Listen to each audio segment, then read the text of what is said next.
नमस्कार दोस्तों, study for goals में आप सभी का स्वागत है। यदि आप कॉम्पिटिटिव एग्जाम्स की तैयारी में जुड़े हैं तो हमारे चैनल को अवश्य सब्सक्राइब करें। It's me Ranjit Kumar. You can follow me on Instagram and Twitter. Friends, यदि आप इस चैनल पर नए हैं तो चैनल को सब्सक्राइब करना ना भूलें, क्योंकि यहाँ मिलेंगे आपको डेली मॉर्निंग 5 AM को झारखंड के बेहतरीन करंट अफेयर। तो चलिए फ्रेंड्स, बिना देरी किए हुए देखते हैं आज के महत्वपूर्ण करंट अफेयर। फ्रेंड्स, आज यानी 17 जून 2020 का पहला प्रश्न देखने से पहले मैं आपको बता दूं, इस वीडियो में 2 नए इनिशिएटिव किए गए हैं। यदि आपको यह इनिशिएटिव अच्छा लगे तो हमें थम्स अप कीजिए, और यदि यह अच्छा ना लगे तो इसे डिसकंटिन्यू कर दिया जाएगा।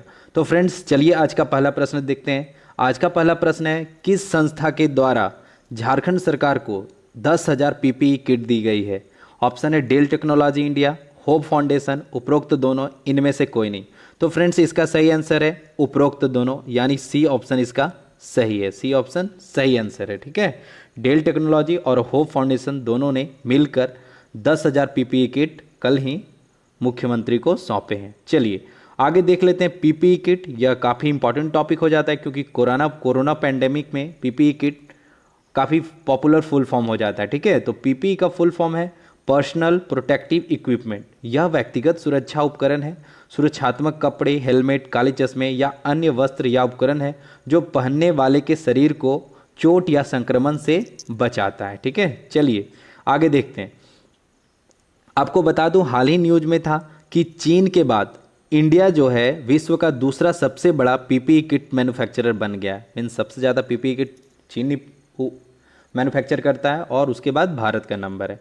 आगे बता दूं, अब चलिए स्वास्थ्य विभाग का बात हो रहा है तो झारखंड का हम एक मंत्रिमंडल याद कर लेते हैं।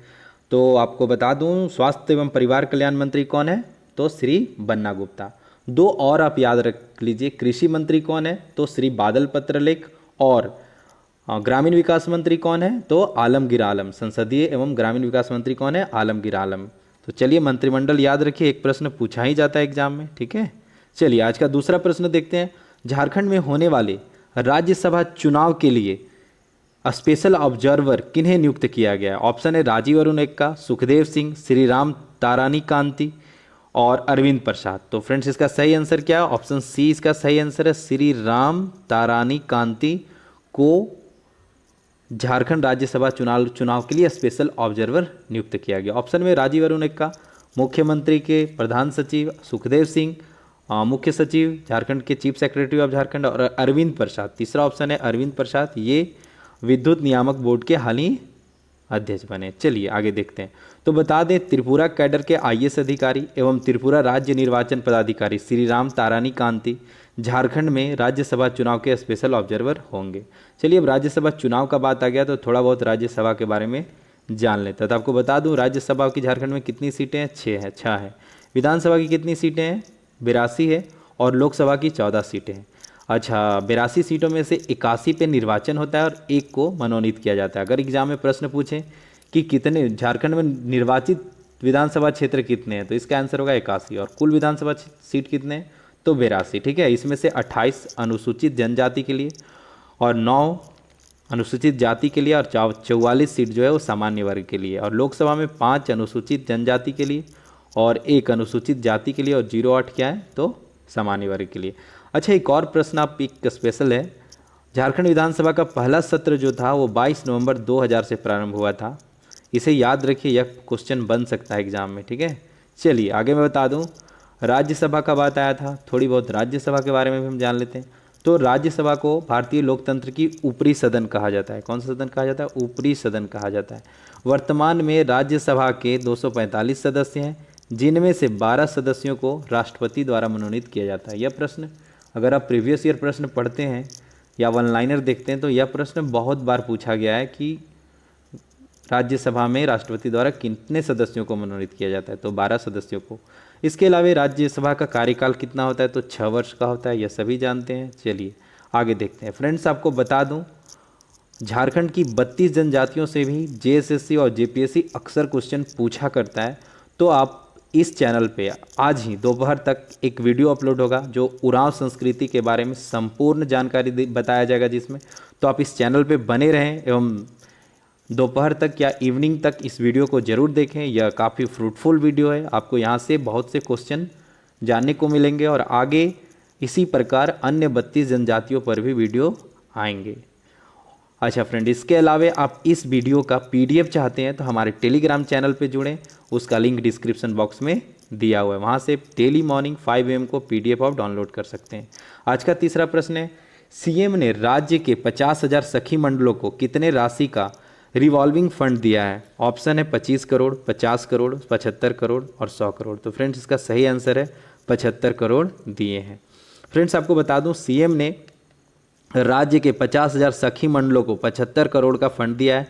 इससे हर सखी मंडल को 15,000 रुपये का लाभ होगा। राज्य में कुल 2,45,000 सखी मंडलों से 30 लाख परिवारों को जोड़ा जा रहा है। तो सखी मंडलों को यह पैसा दिया गया। यदि आप गांव वगैरह से बिलोंग करते हैं तो आपको पता होगा कि गांव वगैरह में महिला सहायता समूह या सखी मंडल होते हैं, तो ये अच्छा है, वुमेन एम्पावरिंग का एक अच्छा पहल है। चलिए आगे देखते हैं। चौथा प्रश्न है, किन्हें round table international Asia Pacific के सर्वश्रेष्ठ टेबलर ऑफ ईयर से सम्मानित किया गया? तो ऑप्शन है सिद्धार्थ चौधरी, अनिरुद्ध बुधिया, श्री राम तारानी कांति या उपरोक्त में से कोई नहीं। तो फ्रेंड्स इसका सही आंसर क्या है? ऑप्शन बी है, अनिरुद्ध बुधिया को क्या मिला है? तो टेबलर ऑफ द ईयर का अवार्ड मिला है। ध्यान रखिए इसे। हर साल राउंड टेबल इंटरनेशनल के एक सदस्यों काम के आधार पर बेस्ट टेबलर से सम्मानित किया जाता है। अनिरुद्ध बुधिया को यह अवार्ड उनके द्वारा CM किचन में किए गए कार्य के लिए दिया गया है। चलिए आगे देखते हैं। फ्रेंड्स आज का पांचवा प्रश्न है, झारखंड के 22 कोयला खदानों की नीलामी से सरकार को कितनी धनराशि का राजस्व मिलने का अनुमान है? ऑप्शन है 2,000 करोड़, 2,500 करोड़, 3,000 करोड़ और 5,000 करोड़। तो फ्रेंड्स मैं बता दूं इसका आंसर है 2,500 करोड़। हाल ही में कुछ दिनों बाद जितने भी कोयला खदान है उसे प्राइवेट कंपनियों को नीलाम किया जा रहा है केंद्र सरकार के द्वारा। तो उसमें झारखंड की भी कुछ कंपनियां, 22 कंपनियां, 22 खदान है, कोयला खदान। चलिए, केंद्र सरकार कोयले की कॉमर्शियल माइनिंग शुरू करने जा रहे हैं। इसके तहत 22 कोयला खदानों की नीलामी होगी, जिससे झारखंड को 2,500 करोड़ राजस्व मिलने की उम्मीद है। साथ ही इससे बड़े पैमाने पर रोजगार का भी सृजन होगा। चलिए, तो मैं जो बताया कि इस वीडियो में 2 पहल किए गए, उसमें से फ्रेंड्स पहला पहल ये है कि झारखंड के करंट अफेयर के साथ साथ हम इस वीडियो में 5 वन लाइनर वैसे ही करंट अफेयर को देखेंगे जो राष्ट्रीय और अंतर्राष्ट्रीय स्तर के करंट अफेयर है। क्योंकि जब झारखंड का एग्जाम होगा JSSC या JPSC का, तो उसमें ये तो नहीं केवल कि झारखंड के ही करंट अफेयर पूछे जाएंगे, राष्ट्रीय और अंतर्राष्ट्रीय करंट अफेयर भी पूछे जाएंगे। आप इसे दूसरे बहुत अच्छे अच्छे चैनल यूट्यूब पे हैं, वहाँ से भी जाके देख सकते हैं। लेकिन फिर वहाँ से भी मैं 5 खास आपके लिए यहाँ पे डेली ले आऊँगा, तो आप इसका भी लाभ उठाइए, ठीक है। चलिए आज का पहला प्रश्न देखते हैं राष्ट्रीय एवं अंतर्राष्ट्रीय करंट अफेयर का। तो फ्रेंड्स आज का पहला प्रश्न है, world Elder abuse awareness day तथा ग्लोबल विंड डे, यह दोनों डे 15 जून को मनाया जाता है। ध्यान रखिए, world Elder abuse awareness day ये बुजुर्गों के साथ अब्यूज़ या फिर उनके साथ जो गलत किया जाता है उसके प्रति अवेयरनेस के लिए मनाया जाता है। इसके अलावा ग्लोबल विंड डे एक एनर्जी का एक अच्छा साधन है, ग्लोबल विंड एनर्जी, उसी के उपलक्ष्य में ग्लोबल विंड डे मनाया जाता है, ठीक है। दूसरा प्रश्न है कि हाल ही में क्रिकेट से जुड़े बसंत राय जी का निधन हो गया। तो प्रश्न यहाँ बनेगा कि बसंत राय जी का हाल ही निधन हो गया तो किस क्षेत्र से जुड़े हुए थे? तो ऑब्वियसली जब आप जान रहे हैं क्रिकेट से। आगे बता दूं कि UTI म्यूचुअल फंड के नए CEO इम्तियाजुर रहमान को बनाया गया। किन्हें बनाया गया? इम्तियाजुर रहमान को बनाया गया। किनका? तो UTI म्यूचुअल फंड के नए CEO इम्तियाजुर रहमान को बनाया गया। यह भी प्रश्न बन सकता है। आगे 2 प्रश्न जो है फ्रेंड्स, अच्छा इस राष्ट्रीय और अंतर्राष्ट्रीय करंट अफेयर में बस हम 5 ही पॉइंट, कुछ भी हो केवल 5 ही पॉइंट को लाएंगे और उसको भी वन लाइनर में लाएंगे, नॉट इन ऑब्जेक्टिव। आप वन लाइनर सुनिए, ऑब्जेक्टिव तो आप बना ही लीजिएगा, ठीक है। चलिए आगे बता दूं, सेंट्रल रेलवे ने यात्रियों की स्क्रीनिंग के लिए कैप्टन अर्जुन नाम के रोबोट लॉन्च किया है। तो जो रोबोट है वो क्या है? कैप्टन अर्जुन है। वो तो क्या करेगा? यात्रियों का अच्छे से स्क्रीनिंग करेगा। फ्रेंड्स आगे प्रश्न है कि अटॉर्नी जनरल, बताइए भारत के अटॉर्नी जनरल कौन है? तो आप लोग सभी को पता है, अटॉर्नी जनरल वेणुगोपाल राय पिछले 3 सालों से हैं, तो उनका कार्यकाल 1 साल और बढ़ा दिया गया। फ्रेंड्स अटॉर्नी जनरल के बारे में बता दूं तो अटॉर्नी जनरल का जो व्यवस्था है, प्रावधान है भारत में, वह अनुच्छेद 76 और 88 के तहत है। यह क्वेश्चन बनता है कि 76 और 88 के तहत, तो आप याद रखिए 76 और 88 अनुच्छेद के तहत अटॉर्नी जनरल का प्रावधान है। ठीक है, इसके अलावा आपको बता दूं कि अटॉर्नी जनरल यानी महान्यायवादी, ठीक है, महान्यायवादी भारत सरकार का एक मुख्य कानूनी सलाहकार होता है। ठीक है, और यह भारतीय उच्चतम न्यायालय का प्रमुख वकील होता है जो सरकार की तरफ से अपना पक्ष रखता है। और इनकी नियुक्ति कौन करता है फ्रेंड्स? तो राष्ट्रपति के द्वारा इनकी नियुक्ति की जाती है। ठीक है, यह भी जानिए। चलिए आगे देखते हैं। अच्छा, इसके अलावे एक और नो इट, इसे भी जानिए, जिसमें हम एक कोई खास टॉपिक पे 1 मिनट डिस्कस करेंगे। ठीक है, जिसमें वह टॉपिक हो सकता है कंट्री भी हो सकता है, कोई ऑर्गेनाइजेशन हो सकता है, बुक्स हो सकता है, अवार्ड हो सकता है, ग्रेट पर्सनालिटीज हो सकता है, या कुछ ट्रेंडिंग टॉपिक है, या कुछ अदर हो सकता है। एक टॉपिक होगा जिस पे हम 1 मिनट में सरसरी नज़र से देखेंगे, जो JSSC and JPSC exam point of view से इंपॉर्टेंट है।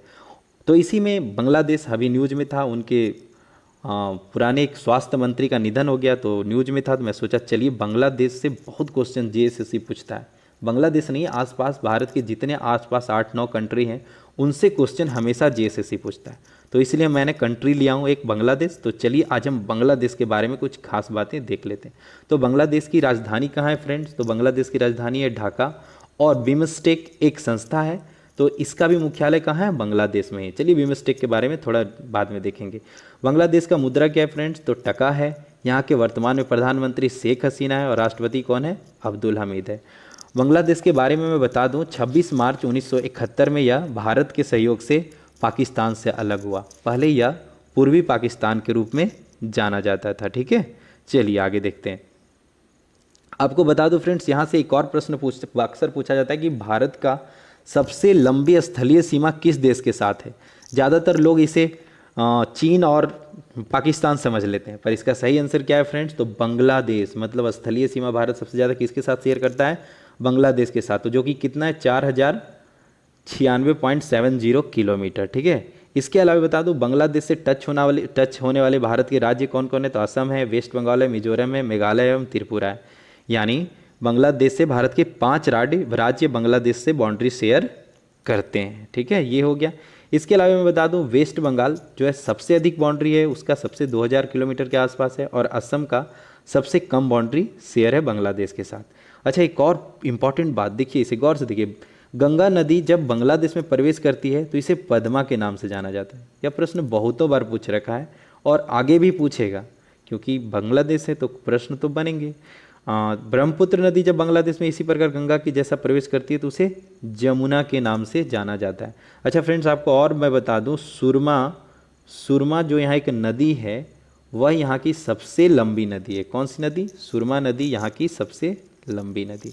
इसके अलावा और बता दूं बांग्लादेश के बारे में कि बांग्लादेश में जब गंगा और ब्रह्मपुत्र की संयुक्त धारा मिल जाती है तो उसे क्या कहते हैं फ्रेंड्स? मेघना कहते हैं। चलिए, इसके अलावा बांग्लादेश के बारे में और कुछ बातें हो सकती है, तो आपको बता दूं जो राष्ट्रगान है हमारा, राष्ट्रगान जो बांग्लादेश का जो राष्ट्रगान है जिसे अमार सोनार बांग्ला कहते हैं, वह रविंद्रनाथ टैगोर ने ही लिखे हैं। और रविंद्रनाथ टैगोर ऐसे व्यक्ति हैं जिन्होंने 2 देशों का राष्ट्रगान लिखा। जैसे हमारा जन गण मन है, उसी तरह वहाँ का अमार सोनार बांग्ला है। ठीक है, इसके अलावा संप्रीति नाम का युद्धाभ्यास भारत और बांग्लादेश के बीच में होता है। और बता दूं बांग्लादेश की संसद को जातीय या राष्ट्रीय संसद भी कहा जाता है। और एक और पॉइंट कि विश्व की सबसे बड़ी डेल्टा कौन सी है? तो सुंदरवन डेल्टा है। तो सुंदरवन डेल्टा पश्चिम बंगाल और बांग्लादेश में पड़ता है। आपको बता दूं ज़्यादा हिस्सा बांग्लादेश में ही पड़ता है। ठीक है, तो यह भी ध्यान रखिए।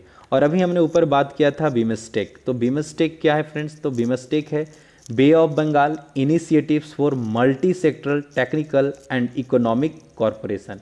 इसमें 7 देश इसके सदस्य हैं और यह संस्था बना था 6 जून 1997 को। तो आप ध्यान रखिए, वे 7 देश कौन है?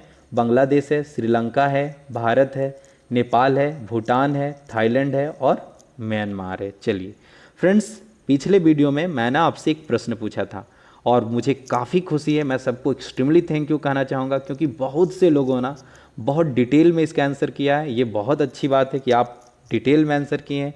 और हर दिन की तरह राजू यादव एंड नीलम वर्मा ने काफ़ी अच्छे से आंसर किया है। तो प्रश्न था फ्रेंड्स कि वर्ल्ड ब्लड डोनर डे 2020 का थीम क्या है? मैं ये पूछा था, साथ में बताया था कि वर्ल्ड ब्लड डोनर के बारे में आप जो भी जानते हैं उसे कमेंट बॉक्स में लिखिए, क्योंकि जो चीज़ें आप कमेंट बॉक्स में लिख देते हैं वो आपको याद हो जाता है। तो लिखने का आदत लगाइए, ये अच्छी पहल है, ठीक है। तो फ्रेंड्स इसका सही आंसर है क्या है, तो ऑप्शन ए है safe blood and safe lifes, ठीक है। तो चलिए आगे देखते हैं। इस क्वेश्चन का बेस्ट एक्सप्लेनेशन दिए थे राजू यादव एवं नीलम वर्मा के अलावा जो बेस्ट एक्सप्लेनेशन दिए हैं वे हैं पंकज गिरी, मोहम्मद सामी और प्रमोद पासवान जी ने इस क्वेश्चन का काफ़ी डिटेल में आंसर किया है। चलिए एक इस प्रश्न का डिटेल जो एक कमेंट बॉक्स से ही मैं उसका स्क्रीनशॉट लेके यहाँ लगाया हूँ उसे मैं पढ़ देता हूँ, ठीक है। वर्ल्ड ब्लड डोनर डे का थीम था safe blood safe lives, LIVES होगा, ठीक है। वर्ल्ड ब्लड डोनर डे हर साल 14 जून को मनाया जाता है। इसकी शुरुआत WHO द्वारा 2004 में की गई थी। इस दिवस को मनाने का उद्देश्य ब्लड डोनेट करने के लिए लोगों को जागरूक करना है और WHO का हेडक्वार्टर जेनेवा यानी स्विट्जरलैंड में है, ठीक है।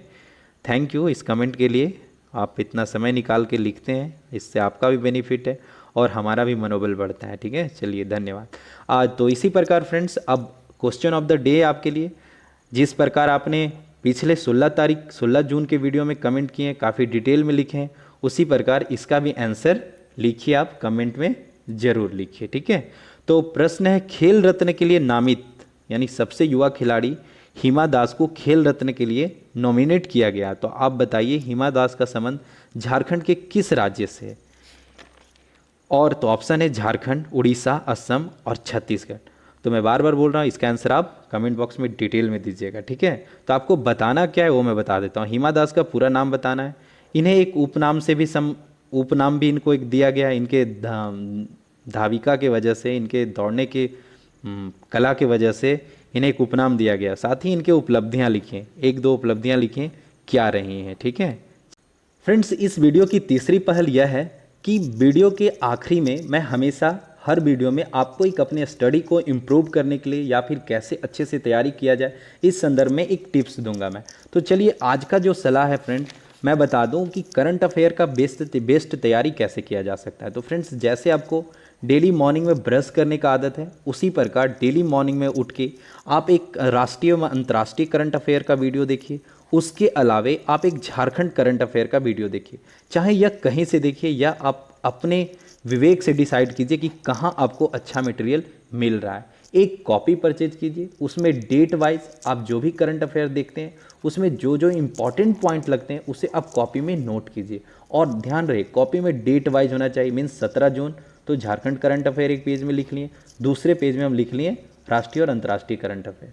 और इसके अलावा यदि आप और हायर तैयारी करना चाहते हैं तो द हिंदू एनालिसिस जो अनअकैडमी वगैरह काफ़ी अच्छा आता है, तो एक कॉपी में 3 पेज तैयार कीजिए। पहले पेज में झारखंड करंट अफेयर, राष्ट्रीय अंतर्राष्ट्रीय, और तीसरे पेज में आप तैयार कीजिए द हिंदू एनालिसिस और इसे अपने रूटीन लाइफ में शामिल कीजिए। डेली इसे देखिए और जिस दिन किसी कारणवश यदि आप नहीं देख पाए वीडियो तो क्या कीजिए कि उस 3 पेज को खाली छोड़ दीजिए। बाद में जब समय मिलता है, यूट्यूब पे मटेरियल हमेशा अवेलेबल रहते हैं, उसे अब बैकअप कीजिए। इससे क्या होगा कि जब 1 महीना या 2 महीना बीतेगा तो आपको खुद महसूस होगा कि आपका नॉलेज है वो काफ़ी इन्हेंस हो गया। आप इसे 10 दिन ट्राई करके देखिए, आपको खुद ही रिजल्ट पता चल जाएगा। Friends it's me Ranjit Kumar, you can follow me on Instagram and Twitter. आप फेसबुक पे भी इट्स मी रंजीत कुमार नाम से सर्च कीजिए, वहाँ पे भी आप हमें फॉलो कीजिए। वहाँ आप अपने कैरियर से रिलेटेड या फिर अपने प्रिपरेशन से रिलेटेड डॉट पूछिए, मैं आंसर करने का कोशिश करूँगा। फ्रेंड्स इसके अलावा हमारे चैनल पे कुछ ये वीडियोस हैं, इन्हें भी आप जाके देखिए, काफ़ी फ्रूटफुल वीडियोस हैं, आपको यहाँ से बेनिफिट मिलेगा। इसके अलावा ये हमारे मीडिया हैंडलिंग्स हैं, आप हमारे टेलीग्राम चैनल से ज़रूर जुड़िए क्योंकि वहाँ पे आपको डेली मॉर्निंग को PDF मिल जाएगा। तो फ्रेंड्स हैप्पी रहिए और अच्छे से तैयारी में लगे रहिए। All the best for your upcoming exam. जय हिंद एंड जय भारत।